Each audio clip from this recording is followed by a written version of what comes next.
எங்களுடைய இனத்தினுடைய ஒற்றுமையையும் எழுச்சியையும் நாங்கள் காட்ட வேண்டும். 3 பேரும் படுகொலை செய்யப்பட்டார்.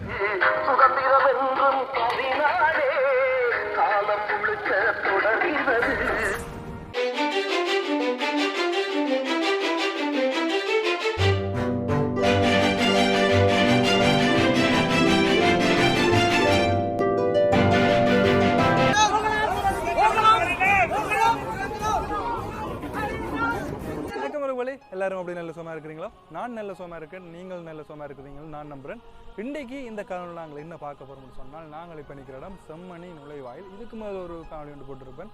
அந்த காணொலியில் பார்த்தீங்கன்னா என்றால் யாழ்ப்பாண பல்கலைக்கழகத்திலிருந்து ஒரு போராட்டம் உண்டு. என்னென்னு சொன்னால் தமிழருக்கான ஒரு உரிமை வேண்டும்னு சொல்லி ஒரு போராட்டம் உண்டு இங்கே இருந்ததா யாழ்ப்பாணத்திலிருந்து மட்டக்களப்பை நோக்கி போயிடும். அந்த வகையில் பார்த்தீங்கன்னா இன்றைக்கு பரந்தன் மட்டும் போகணும்னு நினைக்கிறேன். அதோட பார்த்தீங்கன்னா இன்னும் கொஞ்ச நேரத்தில் இந்த செம்மணி நுழைவாயிலுக்கு வந்து விடணும். கிட்டத்தட்ட இலங்கை சுதந்திரம் அடைஞ்சு 75 ஆண்டுகளாக ஆயிட்டது. 75 ஆண்டுகளாகி இப்போ பார்த்தீங்கன்னா 2023 பிப்ரவரி 4ஆம் தேதி, அதாவது இன்றைக்கு சுதந்திர தினம். அந்த நாள் பார்த்தீங்கன்னா தமிழர்களுக்குரிய கரிநாள்னு சொல்லி இன்றைக்கு ஒரு போராட்டம் நடந்து வந்து கொண்டு இருக்குது. இன்றைக்கு மக்களின் கையில் பலாலிக்காணி, மயிலிட்டி, வசாவில்லான் அந்த காணிகள் எல்லாம், ஒரு சில காணிகள் எல்லாம் இராணுவம் மக்களின் கையில் ஒப்படைக்கணும்.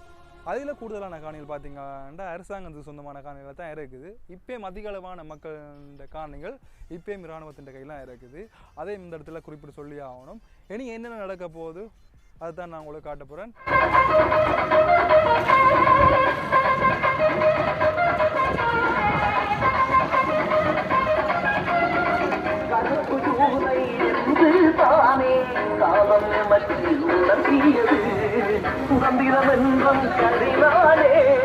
காலம் முழுக்க தொடர்கிறது.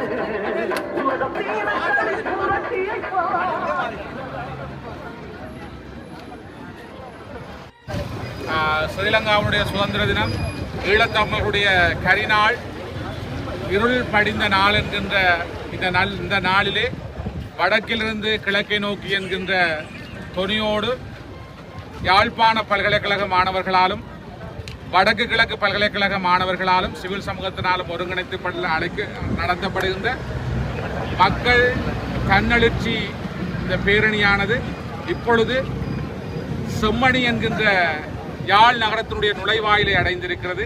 இந்த செம்மணி மண்ணிலே நிற்கின்ற பொழுது நம்முடைய உணர்வுகளும் நம்முடைய உள்ளங்களும் இந்த மண்ணிலே நடத்தப்பட்ட மிகப்பெரிய படுகொலையை நோக்கி நாங்கள் நம்முடைய சிந்தனைகளை திறப்புகிறோம்.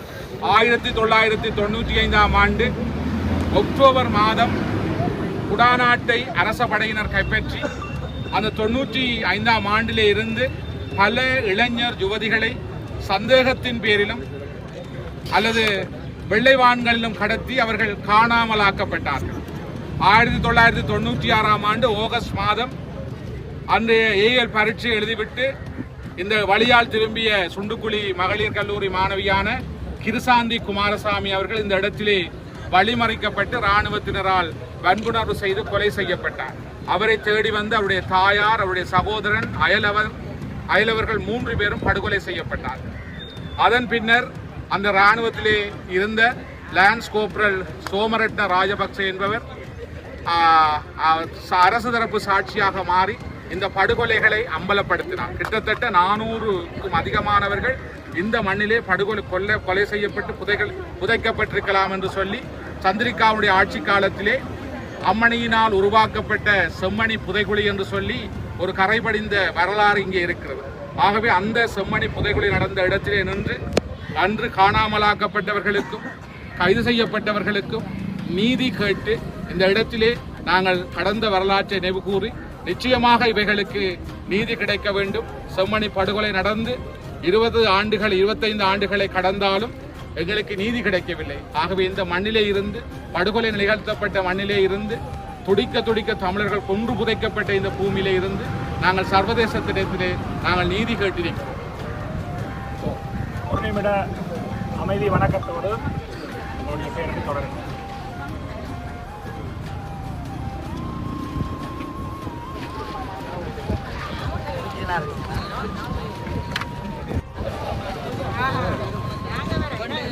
பார்த்தீங்களா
அச்சுறுத்த முடியாத ஜனநாயக வழியிலே, அறவழியிலே, அமைதி வழியிலே நாங்கள் இந்த பேரணியை முன்னெடுக்கின்றோம்.